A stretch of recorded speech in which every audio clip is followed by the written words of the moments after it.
آزادی بیان بزرگترین ارزشی است که انسانیت دارد. رسانه ها هستند که در زمان ما و شما برای پاسداشتن این ارزش شرایط فراهم میکنند. 103 سال قبل از این بخارای شریف، نخستین روزنامه تاجیکی، برای ارج گذاشتن این ارزش و با شعار اصلاحات برای ملت ما از خود درک داد. هنوز علامه فقید استاد عینی گفته بود روزنامه هر قوم و ملت زبان ایشان است.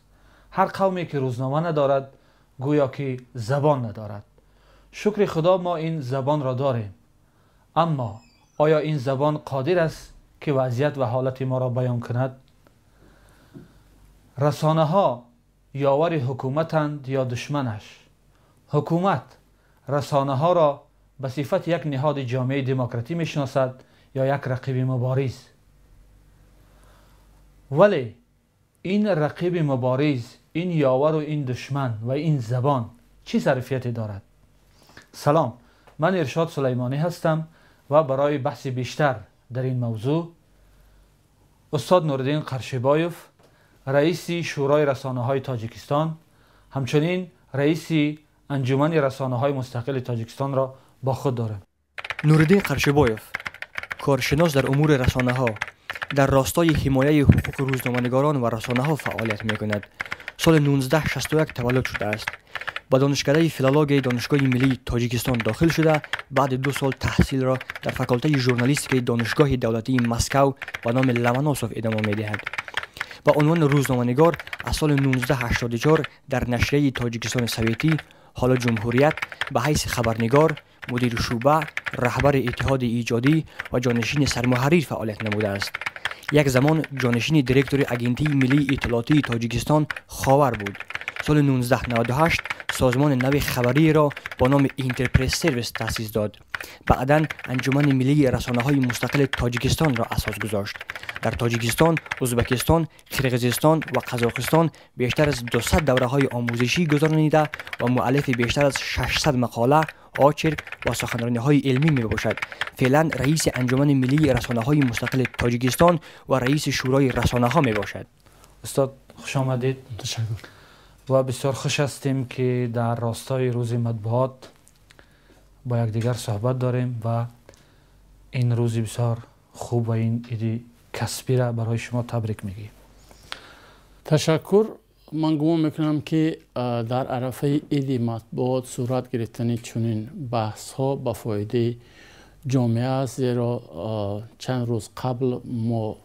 انتخابات پارلمانی را پس سر کردیم و امروز معین شد که کدام از نامزدها پذیرفته شدند و با اندیشه من در جامعه‌ای که پلورالیسم عقیده ها، گوناگون اندیشی وجود دارد، در همان زمان آزادی بیان رشد خواهد یافت. درست. و یکی از ارادهایی که هیئت ناظران سازمان امنیت همکاری در اروپا هم به انتخابات تاجیکستان داشت همین بود که به برگزار کردن بحث های رسانه‌ای یا به اصطلاح همون تلدبت ها نمی شود درباره انتخابات شفاف و آزاد حرف زد. اما استاد ببینید که همه این چیزایی که ما و شما سرش بحث میکنیم از اون با وجود میاد که یعنی یک فضای به اصطلاح همه کامل و مرتبی که رسانه ها بتوانند در این فضا همون حاکمیتی را که برای اونا قانون داده است همون را احساس کنند و بر اساس همون حاکمیت خب عمل کنند و فعالیت های خودشون برای همانند وجود ندارد. البته از لحاظ قانون این شرایط وجود دارد، یعنی از لحاظ قانون، ولی حتی در عرفه انتخابات وقتی که راهبریت والای سیاسی دعوت میکند که انتخابات باید برابر، شفاف، دموکراتیک برگزار گردد و رسانه ها میتوانند در این انتخابات سهم خود را داشته باشند، ولی اون عملیه تلخی که در جمهوری ما وجود دارد شهادت آن است که دیگر مرکزهای تصمیم گیری هم وجود دارند که برعکس طلبات راهبریت والای کشور عمل میکنند و ما این سخنان را از هوا نمیگوییم، زیرا مانیتورینگ رعایت آزادی بیان که از جانب ما راه اندازی کرده می شود از اون دلالت می دهد که بنابر تصمیم گیری های همین گونه مرکز ها ژورنالیستان مورد تعقیب، تحقیر و مورد تعقیب و تحقیر قرار گرفتن. پشت های الکترونی آنها و صفحه های فیسبوکی آنها مورد رسانه‌ای شدن، یعنی حتی اطلاعاتی که خصوصیت شخصی دارد و آن را باید در اساس قانون حفظ میکند آن را رسانه‌ای کردند. خب استاد، مثلا موردهای مشخصی هست که در همین روند کمپین انتخابات یا که در خود روز انتخابات یا این بعد چند روز انتخابات مثلا چه تعداد از ژورنالیستان مثلا خوشون پایمال شده است یا مورد تعقیب و یا که خب تهدید و فشار این چیزا قرار گرفته باشه؟ در عرصه انتخابات ما یک اظهارات مشترک سازمان‌های روزنامه‌نگاران را پهن کردیم و در آنجا پیش از همه با آن نشان با یک جهت مسئله روشنی انداختیم که متاسفانه در عرصه انتخابات خیلی زیاد موادهایی که در آنها احتمالات بیگناهی رعایت نمیشد و پخش کردیدند. همزمان اون مثال هایی که ما گفتیم، ولی هرچند که ما مثال های مشخص داریم، از آشکار کردن نام اون روزنامه‌نگاران خودداری کردیم به خاطر آنکه باز هم مورد فشار قرار نگیرند. ولی ما حداقل 5 قضیه داریم که روزنامه‌نگاران مستقل و در میان آنها حتی روزنامه‌نگار رسانه دولتی هم هست مورد فشار و تعقیب از جانب اشخاص نامعلوم قرار گرفتن و حتی مراجعت آنها به مقامات قدرتی نتیجه نبخشید. و در روز انتخابات نیز ما آزادی بیان را در تاجیکستان پیگیری کردیم و در همان روز روزنامه‌نگاران رسانه‌های مستقل را هنگام انعکاس آوازدهی رئیس جمهور در حوزه انتخابات راه ندادند با بهانه آنکه آنها گویا در روی خط نبودند. اگر روی خط پیشتر آماده میشد باید رسانه‌های مستقل را آگاه می‌کردند که نمایندگانشان اونجا وارد می‌کردند. چیزی دیگری که مورد نگرانی بود، یعنی در خود همون روز تمام خدمت رسانی فرستادن پیامک‌ها از جانب شرکت توسط موبیلی از بیگاهی 28 فوریه تا روز 1 فوریه بیگاه امکان ناپذیر بود، یعنی محدود شد. یعنی کسی البته در جامعه متمدن به خاطر تاثیر نگذاشتن برای مردم میتواند چنین محدودیت ها باشند، ولی این محدودیت ها باید در اساس قانون صورت گیرد و آشکارا بگن که به خاطر آنکه برای مردم تاثیر از جانب گروه های یا اشخاص رسانده نشد این گونه اقدام صورت میگیرد. و همزمان در خود همون روز بعضی از سامانه‌های اینترنتی از جمله سامانه آزیا پلاس مورد حمله هکری قرار گرفت و اونها حتی امکان کوشش به خرج دادن که اون حمله را برطرف کنند، یعنی دوس اتاک میگن، دوس اتاک، یعنی این چیز نیست به نظر میرسید. خب استاد درست، اما ما فکر میکنم که همه این سوء تفاهم ها، همه این سردرگمی ها، همه این چیز برمیگردد به یک مسئله که تا اندازه هم نظری است و هم عملی، یعنی مناسبت حکومت اجرایه با مطبوعات، با رسانه ها، که ما در تاجیکستان مثلا به هم بر اساس قانون و هم بر اساس مثلا قانون اساسی تاجیکستان یک کشور دموکراتی است و فعالیت ارزش های دموکراتی را ارج میگذارد و بر اساس ارزش ها و طلبات نظام دموکراتی هر چیز پدیده که به این نظام خاص است برای فعالیتش امکانیت فراهم میکنه. اما در جامعه ما یک فهمیش غلط وجود دارد که حکومت اجرایی البته در شخص منصبداران رسانه ها را و بیشتر رسانه های مستقل با عنوان نه یک نهاد جامعه دموکراتی بلکه به عنوان یک رقیب سیاسی میشناسند. شما فکر میکنید که همین فهمیش غلط که باعث اینقدر سردرگمی ها و سوء تفاهم ها و باعث دشمن تراشی ها بین حاکمیت اجرایه و رسانه ها شده است، از کجا پیدا شده است و چی سرچشمه دارد؟ این از همان افکار محدود منصبداران دولتی برمی آید و آنها باید برای خود مشخص بدانند که هیچگاه رسانه‌های مستقل دستیار آنها نخواهد بود و در تمام جامعه دموکراتی همیشه رسانه‌های مستقل در موقع اپوزیسیون نسبت به حکومت است. اگر همه با یک آواز اقدام حکومت را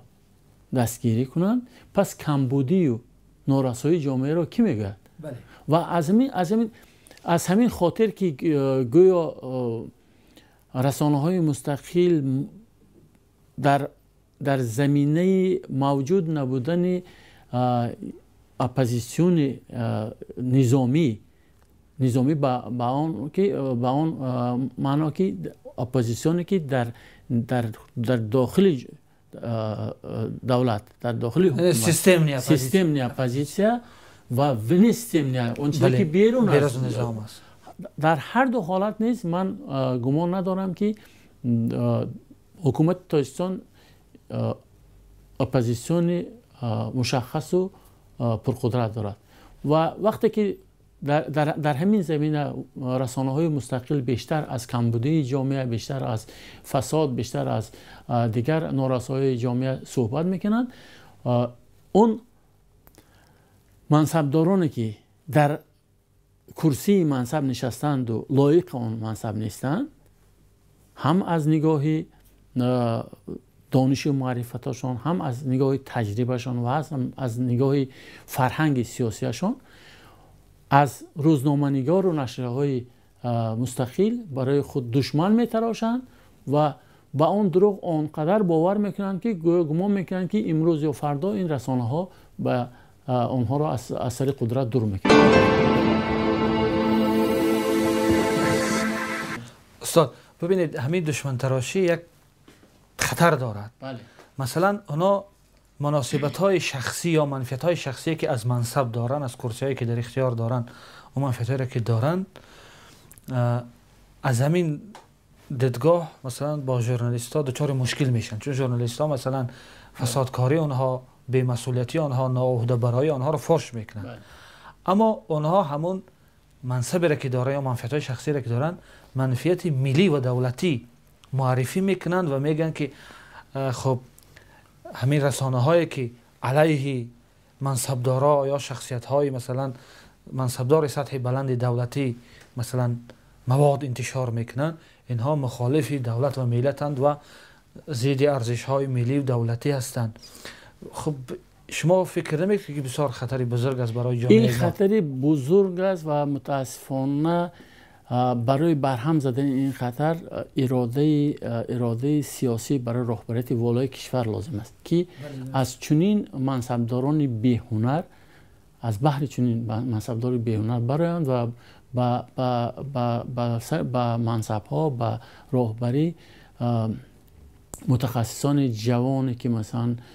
جهانبینی وسیع دارند و در برابر فرهنگ سیاسی داشتن، دانش خوب هم دارند و حتی آنهایی که بیرون از کشور فعالیت میکنن، در دیگر دولت‌ها ادای وظیفه میکنن، آنها را دعوت کرده باید یک در نظام راهبری یک نوآوری، یک اصلاحات جاری کنند. زیرا تنقید کردن یک منصبداری که به فساد دست داده است معنای آن را ندارد که روزنامه‌نگار یا آن نشریه‌ای که آن مواد را نشر کرده است مخالف سیاست دولت است. ما در همین کشور زندگی میکنیم، فرزندای همین کشور هستیم و ما هم حق داریم که حق خود را طلب کنیم و گوییم که آنهایی که از حساب انداز مردم، از حساب مهنت و زحمت مردم تاجیکستان صاحب آبرو میشوند، صاحب پول و مال میشوند، صاحب منصب میشوند، باید در پیش جامعه جوابگو باشند. یعنی این معنای آن را ندارد که وقتی که من یک نفری که به دزدی دست است و یک نفری که به سوء استفاده از منصب دست است، وقتی که موردی تنقید قرار میدم، این معنای آن را ندارد که من ضد سیاستی دولت هستم و من اندیشه دارم که در تاجیکستان تبلط بود. ما باید پیش از همه تبادلات را در افکار مردم به عمل آوریم و به همین خاطر ما رسانه‌های مستقل و روزنامه‌نگارانی که رسالت اصلی خود را اجرا میکنند به تنقید و تحلیل دست میزنند. بله استاد، این همون طوری که میگن یک از رسالت‌های اساسی رسانه‌ها است که البته رسانه‌ها مثلا از نگاه قانون، از نگاه سیاسی و از نگاه نظریوی نمیتونن که خودشون مثلا اپوزیسیون حکومت اعلام کنن. بله. چون که اینا وظیفه دار هستند که هر چیزی که در این جامعه با وجود می آید و ماهیت اجتماعی دارد او را برای مردم پیشنهاد کنند. اما استاد، قسمی که از صحبت شما هم درک شد، شما هم میگید که همین مناسبت غلط بسیار ناگوار است برای جامعه ما و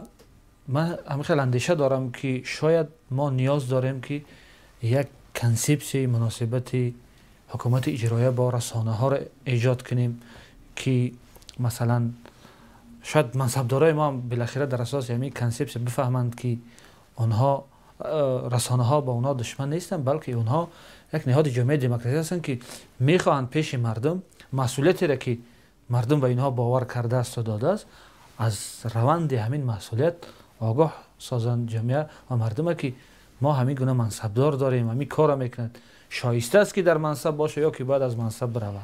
گپ سر اون است که برای آماده کردن چنین کنسپسی زمینه ها وجود دارند. در تاجیکستان هست کنسپسی حفظ فضای اطلاعاتی و کنسپسی سیاست دولتی اطلاعاتی و در هر دو این کنسپسی اگر درست آن را تحلیل کنید بسیار نکته های مهم هم هستند که باید به آزادی بیان مساعدت کنند، ولی متاسفانه منصبداران اون چیزی که به فایده خودشان هست از اون کنسپسی استفاده میبرند، از اون کنسپسی ها، از اون نکته هایی که مثلا در زیر سندهای حقوقی وجود دارد استفاده میکنند، ولی که جانب دیگری اون مسئله رو یا درک نمیکنن یا صرف نظر میکنن. فرض کردن که برای وارد شدن به اون نظام پخش رقمی تلویزیون های غیر دولتی مشکل دارند و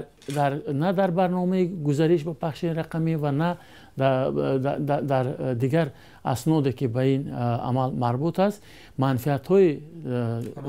تلویزیون و رادیوهای غیر دولتی رعایت نشدند ولی در همون کانسپسی که من ذکر کردم آمده است که برای غنی گرداندن فضای اطلاعاتی ما باید مساعدت کنیم برای پیدا شدن سرچشمه‌های الटरनेटिवی داخلی در تاجیکستان که مردم به تلویزیون روسیه یا که به تلویزیون دولت‌های دیگر گرویده نشوند و هر خبری که در تاجیکستان است، هر مشکلی که در تاجیکستان است باید از جانب رسانه‌های خود کشور تاجیکستان پیش از همه پخش کردن و مردم از این چیز آگاه باشند. یعنی مورد تهاجم اطلاعاتی قرار نگیرند و باید اونا هم به نظر گرفتن. درست استاد؟